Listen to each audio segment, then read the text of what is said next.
오늘 우리에게 주시는 하나님 말씀입니다. 신약성경 갈라디아서 6장 2절입니다.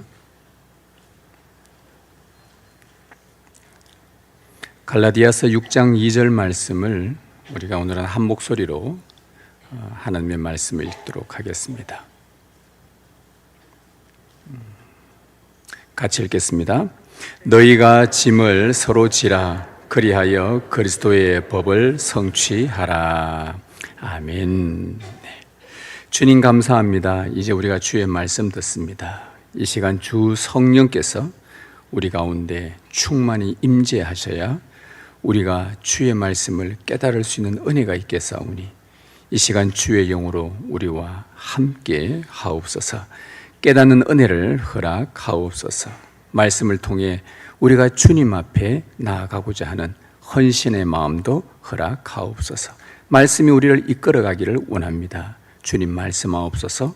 우리가 주의 말씀을 듣겠습니다. 우리 주 예수님의 이름으로 기도드립니다. 아멘. 오늘은 우리 교회에 직분자를 선택하는 공동의회가 있는 날입니다.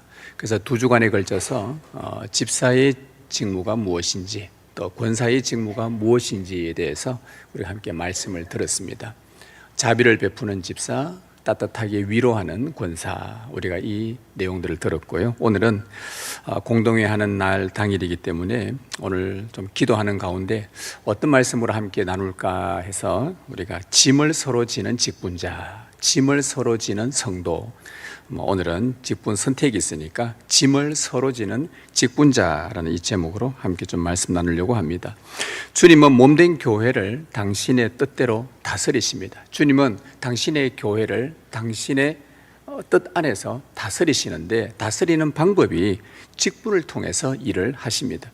마치 비교될 수 있을지는 모르겠으나 이 대한민국이 대통령을 비롯한 행정부와 또 입법부와 이러한 사법부에 의해서 대한민국 국민들이 행복하고 또 행복을 정진해 나가고 또 이롭게 살아가는, 마치 이것이 하나가 되어서 이 부서를 통해서 백성들이, 국민들이 또 행복하게 살아갈 수 있는 마치 그러한 것처럼 우리 주님도요, 당신의 교회를 세워가는데 주님이 직접적인 통치를 하시지만 이 통치가 간접적으로 직분자를 통해서, 직분을 통해서 교회를 다스려 가신다.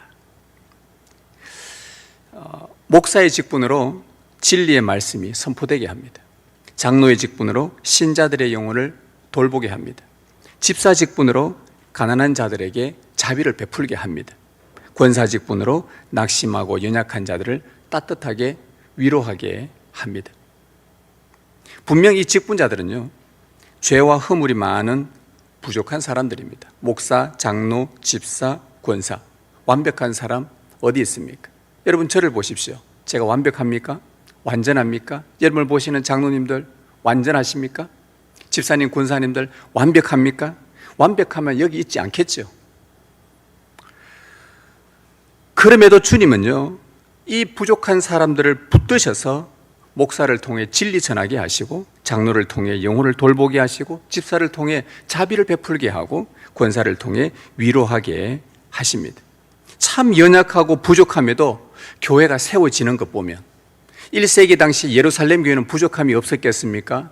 그런데 지금 교회 역사 2000년 동안 교회가 계속 이어져 오고 있고, 한국교회, 세계교회 얼마나 문제 많습니까? 곳곳에서 교회들 시끄럽다고 문제, 분쟁, 갈등 곳곳에서 터집니다. 그런데도 주님께서 당신의 신실한 직분을 자들을, 그들의 부족한 자들을 계속 붙들고서 교회를 지금까지 지켜오고 계시는 것을 우리는 보게 됩니다.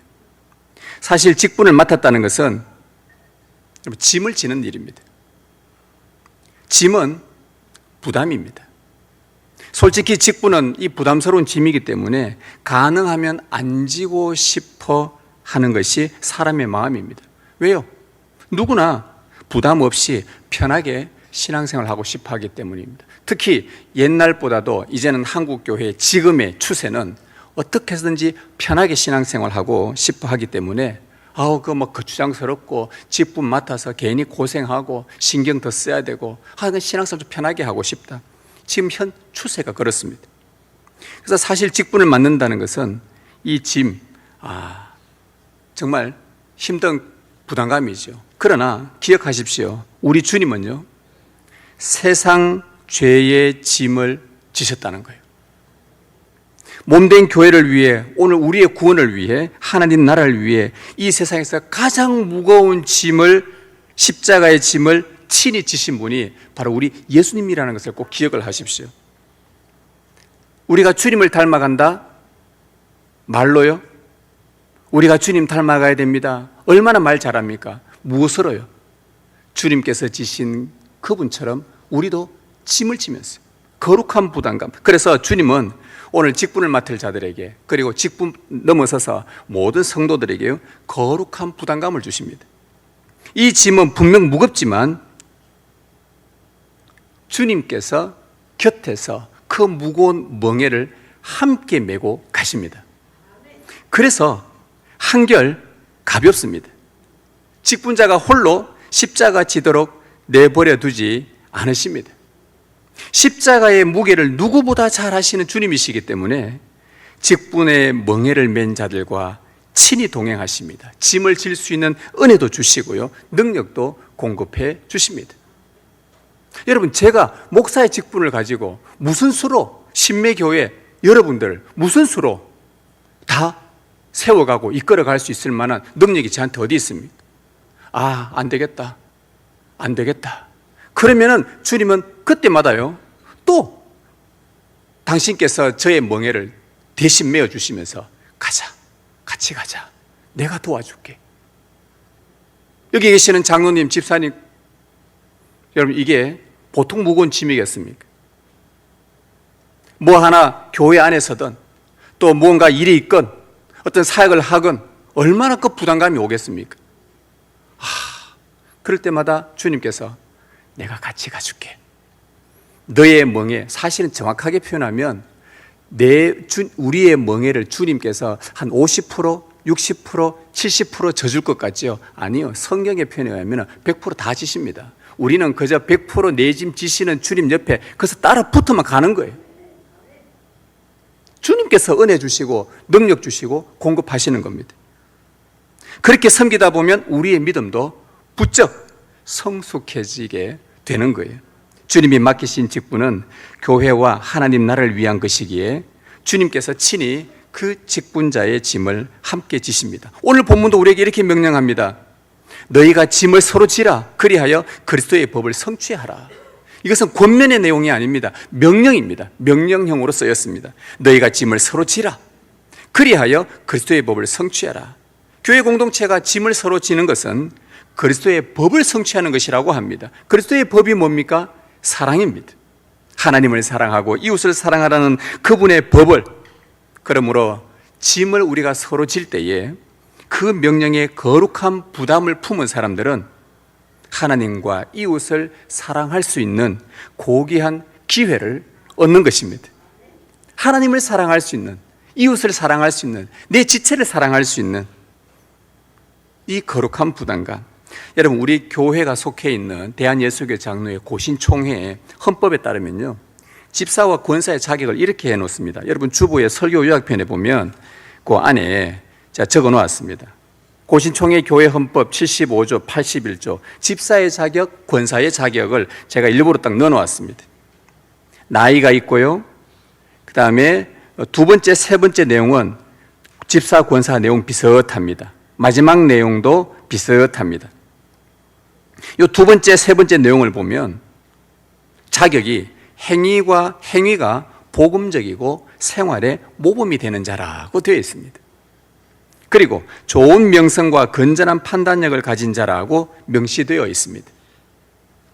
그런데 이 자격을 구체적으로 그러면은 행위가 복음적인데, 저 사람마다 관점이 정도의 수준이 다르지 않습니까?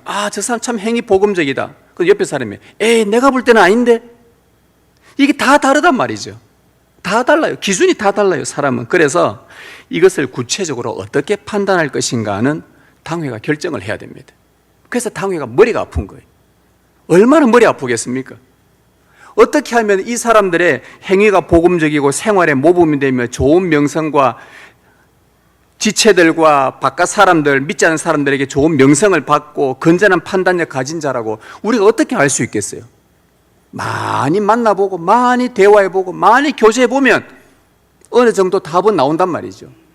근데 그래 해도 사람마다 또 다르단 말입니다. 그래서 당회가 결정을 하는 것이 참 머리 아픕니다.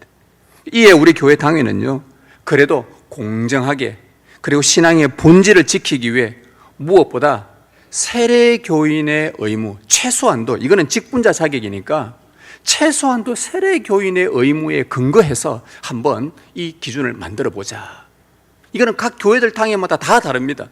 이제 제가 북구에 있는 어느 모 교회, 좀 규모가 있는 교회인데 그 교회에 잠시 근처에 친구 동기 장로님, 이제 제 동기가 이제 장로도 되고 있으니까 그 살아서 만나러 갔다가 그 교회에 카페가 있어서 들어갔어요. 근데 그 교회 현수막이 붙으네. 거기에도 직분자를 선출하는가 봐요. 근데 직분자 선출하는데 현수막에 뭐라고 되어 있냐면은 주일 오전 예배 플러스 10점, 주일 오후 예배 플러스 7점, 수요일 기도회 플러스 5점, 금요 성령 집회 플러스 5점, 새벽 기도 플러스 5점, 봉사 플러스 몇 점, 이 쭉 있어가지고요, 1년, 2년치를 딱 계산해가지고 몇 점 플러스 되면 자격을 준다는 거예요. 제가 그거 보고 속으로 무슨 생각을 했습니다. 참 힘들다. 참 힘들다. 성경 말씀 지키기도 힘든데 우리의 교리를 지켜나가는 것도 힘든데 또 만든 이 규정 안에서 하니까 야, 이거 얼마나 힘들까. 이분들 열심히 특심으로 만들어내서 그런 기준을 만들어서 직분자를 주니까 이 직분자의 눈에는 그렇게 안 하는 사람들은 다 정죄받는 거예요. 저 새벽기도 안 나오는 사람, 수요일 안 나오는 사람, 저래가 무슨 직분 되겠노? 그래 되겠나? 모두 다 무슨 손가락이에요? 정죄의 손가락이 교회에 가득한 거예요. 뭐만 안 되면 저 사람이 자격되나 다 자격으로 말해요. 여러분, 우리의 자격은 뭐만 되면 됩니까? 여러분, 주 예수 그리스도를 믿는 하나님의 자녀면 교회들마다 당회마다 다 다른 거예요. 그래서 저희 당회가 적어도 세례교인의 의무가 뭘까? 우리 고신 총회 헌법에 따르면 세례교인의 의무가 5가지가 나와요. 첫 번째가 공예배 출석하는 겁니다. 하나님을 만나기 위한 공예배 참석하는 거예요. 그 다음에 이 나의 모든 것은 주님의 것입니다 라는 신앙 고백하며 주님 앞에 감사의 11조, 감사의 예물을 드리는, 그 다음에 바깥에 나가서 그리스도인답게 복음을 전하는, 전도하는 일, 그 다음에 우리 교회와 외부 사람들에게 그리스도의 사랑을 담아 봉사하는 사람, 그리고 교회가 다스리는 치리에 복종하는 사람, 말씀 앞에 순종하는 사람, 이 5가지를 뒀단 말이죠. 그래서 이거는 세례교인입니다. 예수님을 믿고 구원받은 자로서 살아가는 가장 기본적인 세례교인의 의무, 우리 총회에 나오는 이 법 안에서 그러면 우리는 직분자들에게는 이것을 근거로 해서 교회에 짐을 함께 질 수 있는 사람, 그래도 내 안에 예수 그리스도가 있고 하나님의 은혜가 있고 하나님의 주신 거룩한 부담감이 있어서 내 혼자 예수 믿고 신앙생활하고 잘 먹고 잘 사는 게 아니라, 내 혼자 구원받고 내 혼자 기쁘고 즐거운 것이 아니라, 그래도 다른 사람의 구원에 대해서 관심도 좀 가지고 함께 저 영혼을 긍휼히 여길 줄도 알고 좀 이렇게 해나갈 수 있는 그 사람들의 공통적인 신앙의 공정성과 신앙의 본질을 위해 어떤 기준을 만들어 볼까 하다가 제 당회에서는요 3가지로 만든 겁니다. 온전한 주일 성수하자. 적어도 하나님을 만나는 사람이 돼야 되지 않겠냐, 신앙 고백이 분명해야 되지 않겠냐, 그리고 물질에 있어서 이 모든 것은 주님의 것입니다. 주님께서 우리의 것을 통해 하나님 영광을 위해 사용하십시오 하고 감사의 11조와 그 다음에 성실하게 봉사하는 이 3가지를 나름 기준을 잡았습니다. 왜 직분자가 이 3가지에 짐을 지어야 되는지 사실은 생각해 보십시오. 이 3가지는요 짐입니다. 부담감입니다. 그런데 이 3가지 짐을 지는 왜 그런 사람이어야 하는지 오늘 말씀을 좀 나누어 보려고 합니다. 먼저 온전한 주일 성수입니다. 온전한 주일 성수는 예배의 짐을 함께 지는 겁니다. 이런 믿는 자들에게 주일 성수는 가장 기본이요 거룩한 의무입니다. 거룩한 의무라는 것은 주님이 주신 거룩한 부담감이라는 겁니다. 여러분, 히브리서에 보면 히브리서가 기록된 그 당시가 많은 주변의 박해들 때문에 사람들이 흩어졌습니다. 교회에 모이질 않고 흩어지기 시작했습니다. 흩어지다 보니까 점점 모이는 것이 불안하고 두려워서 모이는 것을, 야, 우리 잠시 좀 모이지 말자, 우리 위험하지 않느냐, 자꾸 모이지 말자 하는 것이 습관처럼 말하는 사람들이 교회 안에 생겨나기 시작했어요. 그때 히브리서 저자가 뭐라 그랬냐, 모이기를 패하는 어떤 사람들의 습관과 같이 너희가 하지 말아라. 오직 권면해서 그날이 가까울수록, 주님께서 다시 오실 날이 가까울수록 너희가 공적으로 함께 모여 주님을 예배하는 것 피하지 말거라. 죽는 날이 있더라도 피하지 말거라. 무슨 말입니까? 이 예배에 뭘 걸으란 말이에요? 목숨 걸으란 말입니다. 오늘날 세월이 갈수록 예배로 모이는 것을 가볍게 여기는 그런 시대를 우리가 살아가고 있어요. 여러분 어떻습니까? 여러분 처음 예수 믿을 때와 지금 몇십 년이 지난 지금의 주일 성수에 대한 여러분의 이 영적 감각이 좀 둔해졌습니까? 여전히 예민하십니까? 여러분, 지금 우리 젊은 세대들을 보면요, 주일 성수에 대해서 쉽게 생각합니다. 주일날 알바 자리 일부러 그 시간대 골라서 갑니다. 그러면 부모님들은, 야야, 네 주일인데 그 알바, 엄마한테 이날 아니면 할 날 없다. 막 그럼 그래, 영 마음은 불편한데 그냥 허락이 되는 거예요.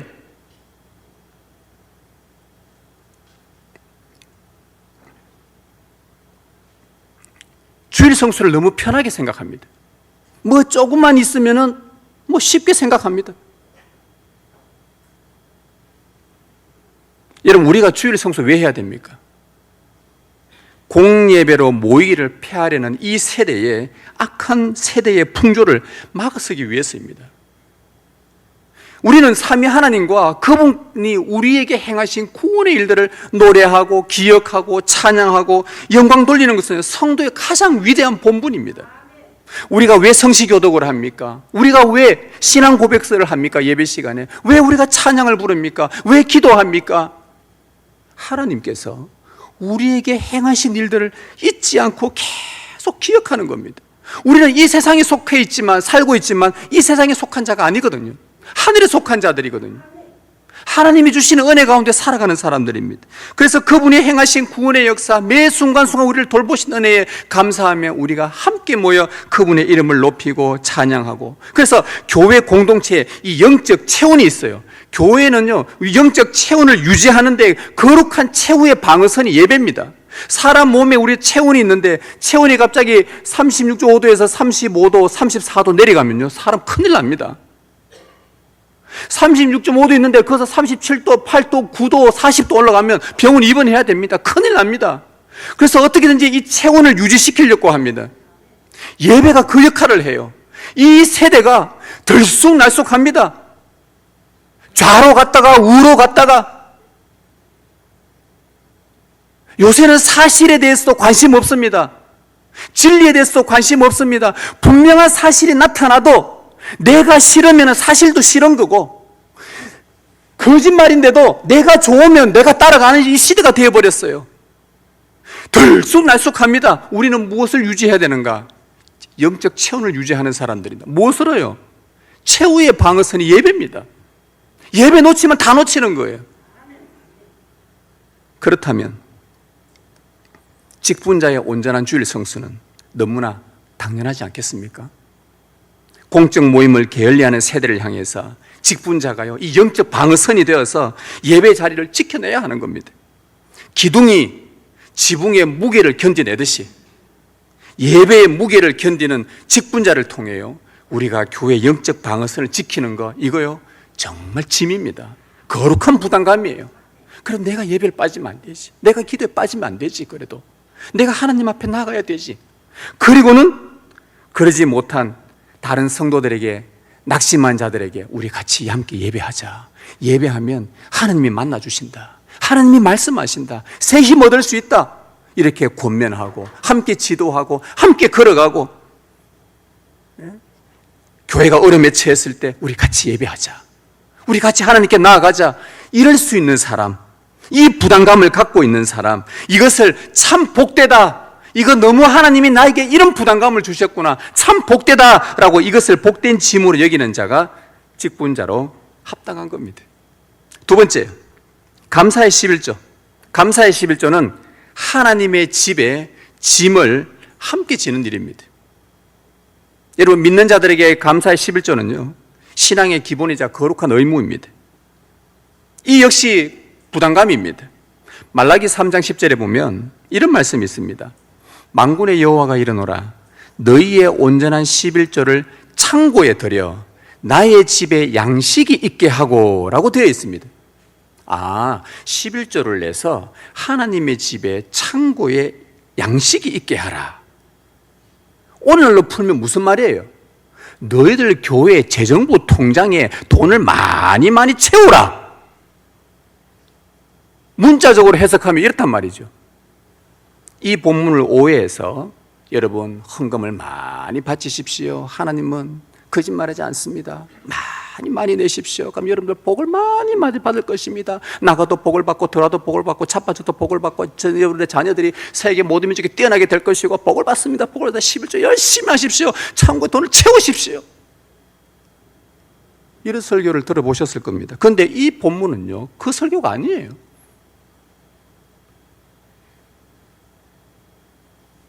이 말씀의 핵심은 뭐냐? 온전한 11조를 통해 하나님의 집에 양식이 비지 않도록 하라는 말입니다. 이 양식은 어디에 쓰이는 겁니까? 하나님 집 안에 있는 양식은 어디에 쓰는 겁니까? 가난한 자들을 위해서 쓰라는 주님의 명령이었습니다. 왜요? 주님께서 너희가 가난할 때 내가 너에게 자비를 베풀었지 않느냐? 그래서 너희가 구원을 받아서 이렇게 땅도 얻었고 농사도 짓고 소득도 얻었는데 너희가 자비를 안 베풀 거냐? 가난한 자들을 그냥 보고 내버려 둘 것이냐? 내가 너희를 자비롭게 대했는데 너희가 자비롭게 안 대할 거냐? 소외된 자, 가난한 자, 연약한 자, 없는 자, 아무리 애를 써도 버는 수준이 조금밖에 안 되는 장애인들, 소외된 사람들 그냥 내버려 둘 거냐? 내가 너에게 어떤 구원으로 찾아갔는데 너희들이 그들에게 자비를 베풀려면 거기서 증거를 대라. 말로만 자비하지 말고 증거가 뭐냐? 감사의 11조였단 말입니다.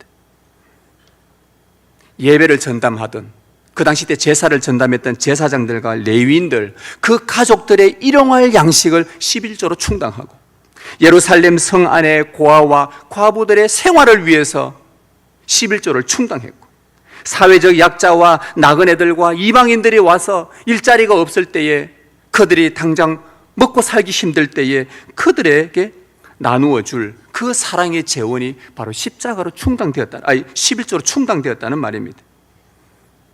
가난한 자들에게 자비로우신 하나님을 닮는다면 이 11조를 드림으로 교회의 자비와 긍휼을 베풀 양식을 채우는 것이 신자들의 거룩한 책임이었습니다.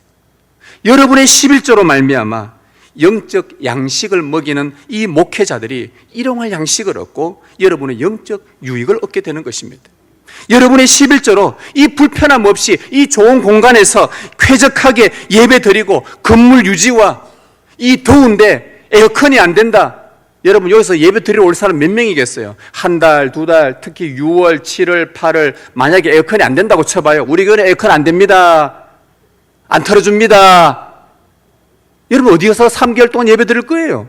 여기에 오실 분 몇 분 앉아 있겠어요? 땀을 비질비질 흘리면서 더운데 여러분이 내는 11조로 이 건물을 유지를 해나갑니다. 여러분의 11조로 다음 세대인 유치부, 초등부, 중고등부, 청년부, 그들이 교회 아이들이 마음껏 하나님을 배우며 자라는데 쓰입니다. 여러분의 11조로 낙후된 국내 미자립 교회, 해외 선교사들을 도우면서 하나님 나라 확장하고 하나님은 영광 받으십니다. 분명 감사의 11조는요, 우리에게 큰 부담이요, 짐입니다. 그러나 우리가 이 짐을 지지 않는다면 하나님 나라는 확장되지 않고요, 누군가는 굶습니다. 130여 년 전 이 조선 땅에 복음이 들어와서 우리가 구원을, 복을 누린 것이 무슨 재정으로 우리가 이곳에 교회가 지어졌고 무슨 지역, 특히 대구에 동산병원 기독 선교사들이 와서 기독병원을 무슨 돈으로 지었고, 무슨 돈으로 복음이 전해졌고, 무슨 돈으로 학교가 세워졌고, 그게 다 무슨 돈이었습니까? 미국, 유럽, 호주, 그곳에 다녔던 성도들의 11조로 충당된 것입니다. 그것으로 오늘 대한민국이 이렇게까지 서게 된 것입니다. 그들이 짐을 진 겁니다. 함께 짐을 진 겁니다. 우리의 11조로 조평한 김일호 선교사님이 요르단 땅에서 버틸 수 있는 겁니다. 우리가 우리의 11조를 그들에게 주지 않는다면 거기서 어떻게 버틸 거예요? 이 자리에 여러분들에게, 자, 여러분, 저 요르단 땅에 가서 시리아 난민들이 내려오는데 여러분 그 사역 좀 같이 하십시다. 여러분 꼭 이 사역 우리 이곳에서 제가 자원자를 받겠으니 함께 갑시다 하면 여러분 손 들고 나올 사람 몇 명 되겠습니까? 이 자리에서. 우리 대신 갔습니다. 버티고 있습니다. 무엇으로 도와요? 몸으로 못 가는데 마음으로만? 그거는 감사 11조를 드리는 자가 아니죠. 짐을 안 지겠다는 것과 똑같은 겁니다. 기도의 짐을 지고 물질의 짐을 지고 같이 서로 짐을 같이 지고 그곳에서 버틸 수 있도록, 누군가가 하나님의 집의 필요를 위해 11조의 짐을 졌기 때문에 지금도 지구촌 어딘가에는 교회가 서고 있는 것입니다. 저는 이런 기도합니다. 나중에 천국 가면 주님께서, 주님, 우리가 들였던 땀과 우리가 했던 수고, 눈물, 헌금, 11조 이거요, 나중에 우리가 죽을 때 이런 거 다 계산하겠습니까, 여러분? 아무도 계산 안 할 거란 말이죠. 딱 죽었는데 천국 딱 가면 주님께서, 야야, 네가 2026년도에 6월 달에 냈던 11조 있잖아, 그거 나는 하나님이시니까 그걸 우리 교회의 재정부를 통해서 여러 곳에 곳곳에 기가 막히게 하나님의 선을 따라 당신의 놀라운 약속에 누군가가 도움을 받았다, 요거 하나님이 이야기해 줬으면 좋겠다라고 제가 기도하고 있습니다. 그러면 여러분들이 냈던 그 11조 하나 가지고 몇 명이 살아나고요, 몇 개의 교회가 섰고요, 이런 일들이 생겨난 것을 보고, 이야, 주님께서 뭘 하실까요? 네가 참 나와 함께 짐진다고 고생했다, 착하고 충성된 종아. 우리가 11조를 생각할 때는 이런 식으로 생각해야 됩니다. 교회 돈 많이 내면 복 받습니다. 그러면은 거지 나사로 같은 사람은 무슨 복을 받아서 아브람 품에 안겼습니까? 모든 것을 이렇게 해석하면 안 되는 겁니다. 하나님께서 나에게 주신 것, 그분이 내 짐을 지신 것, 내가 주님 앞에 감사하면 나도 주님 앞에 조금 질 수 있는 것. 그래서 어떤 분들은요, 목사님, 이 소득의 11조가 정말 우리가 살기 어렵습니다. 특히 이제 막 결혼한 30대에서 들어보니까요, 너무 힘들어요. 그래서 제가 예전에 저희 고신교단에 처음에 시작했던 신학교를 시작했던 박윤선 박사님이, 그분이 11조에 대한 글을 썼어요. 그 전에 저희들이 질문을 많이 던졌었습니다. 서로 고민하면서. 많은 질문들이 뭐냐, 이스라엘 당시 때 11조하고 지금 우리 사는 이 시대 11조하고 진짜 소득이 정확하게 10%냐, 100만 원 소득했으면 10만 원 하나님께 드리고 200만 원 벌었으면 20만 원 탁 끊어드리고 그렇거든요. 이거 질문을 던졌어요. 교수님 여기서 대답을 못 하십니다. 왜냐하면 신학적으로 설명하면 대답을 못 해요. 여러분들은 어떻게 배웠습니까? 100만 원 벌었으면 얼마입니까? 11조가 10만 원, 400만 원 벌면 40만 원, 1000만 원 벌면, 이야, 이 100만 원을 11조를 낸다. 그 박윤선 박사님하고 그 글들과 내용 가운데, 우리의 이야기들 가운데 어떤 이야기 쓰냐면은, 구약시대의 이스라엘 백성들에게는 그들의 11조가 용도가 뭐였냐, 제사장들, 레위인들, 성중 과부들, 가난한 사람들 뿐만 아니라 세금까지 다 포함됐습니다. 왕이 통치하지 않습니까? 그 관료들 있지 않습니까? 모든 사람들이 그 수익이 10. 그런데 오늘 우리는 나라에도 떼고 여기도 떼고 하는데 초반에 다 떼고 남은 것 갖고 또 나라에 떼야 되나, 나라에 그 줄 거 주고 이 가지고 교회에다 내야 되나, 이것 때문에 논쟁이 많단 말이죠. 제가 여기에 대해서 더 이상 답은 하지 않겠습니다. 우리의 양심에 따라 하는데, 그런데 화랑개혁교회에서, 저희와 자매기른된 화랑개혁교회, 저희 고신이 처음에 시작했을 때에 목사 후보생 처음 고신교단 시작할 때 부산 영도대교 맞은편의 광복동에서 목사 후보생들 몇 명 있는데 배가 고파서 굶어서 신학을 훈련을 못 받을 때에 화랑개혁교회에서 성도들 11조를 가지고 우리를 보내줍니다. 그래서 이 먹고 시작하면서 고신교회가 시작이 된 거예요. 그런데 그 화랑개혁교회에서 11조 이야기를 할 때에 소득의 11조에 대해서 이 부분을 어떻게 10%냐 어떻게 정할 거냐 할 때 이게 정하기 못해서 어떤 방법을 쓰냐, 당회가 갑니다. 그래서 당회가 존재하는 거예요. 당회가 어느 성도들 가정에 보니까 형편이 여차여차해. 정말 힘들어요. 우리의 생활들을 다 살펴보니까 너무 힘들어. 이 집에는 10% 내지 마십시오. 5%만 내십시오. 그러면은 여기저기 다른 사람도 그러면서 다른 사람도 돕는 짐도 지되 부담을 좀 덜 주게. 어떤 데는 3%, 어떤 데는 7%. 그렇게 해서 그분들도 전혀 안 내면 안 되니까 생활의 11조라는 것도 있으니까 소득이 11조가 안 되면 생활의 11조라도 훈련을 시켜서 그만큼을 내게 해서 나의 이 적은 돈이지만 누군가의 가난한 자를 위해서 돕는 데 쓰이겠구나. 주님을 닮도록 하기 위한 이런 훈련들을 시킵니다.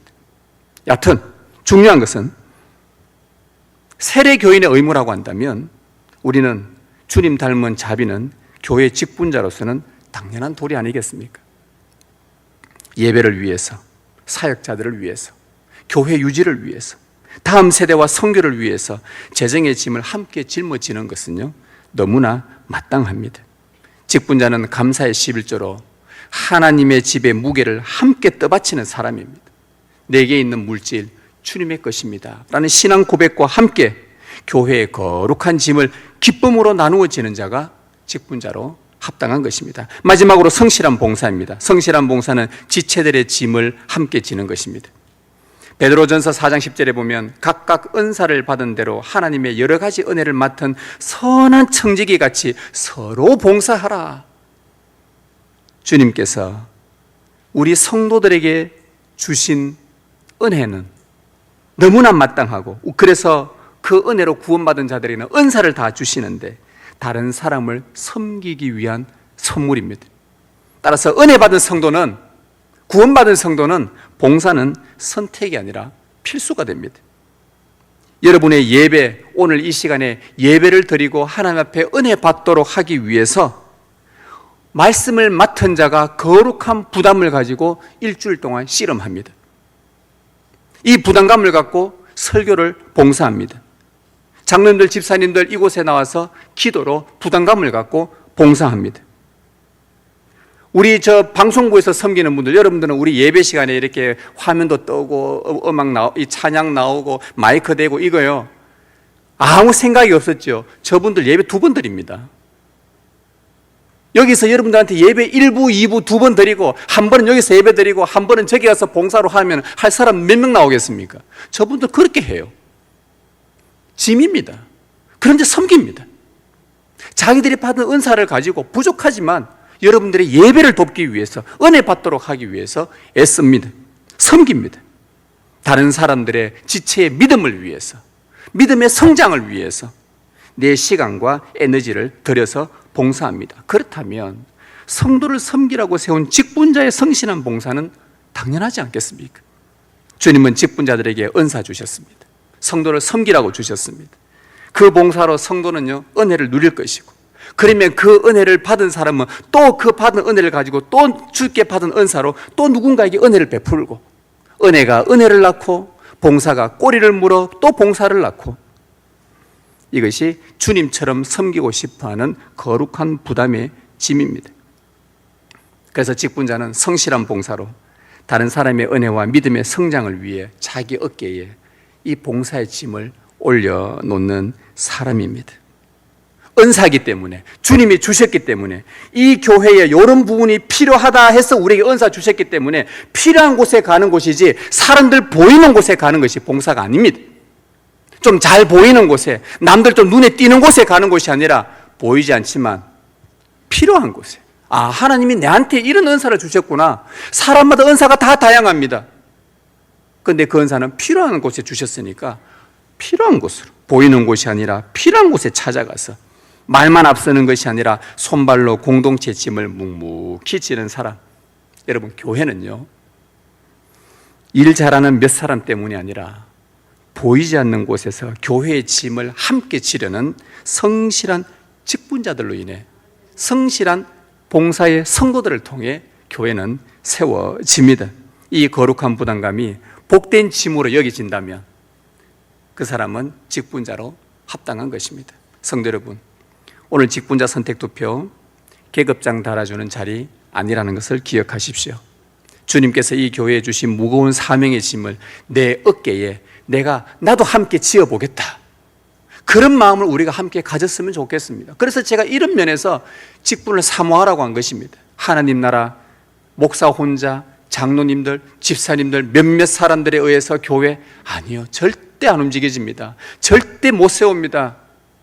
함께 짐을 지려고 하는 사람, 이 어깨에 그 짐을 놓고 내가 조금이라도 그 부담감을 가지고 함께 질 때에 여러분들을 통해 하나님 나라가 크게 확장되고 이 교회는 또 다음 세대들에게 이어져 갈 것입니다.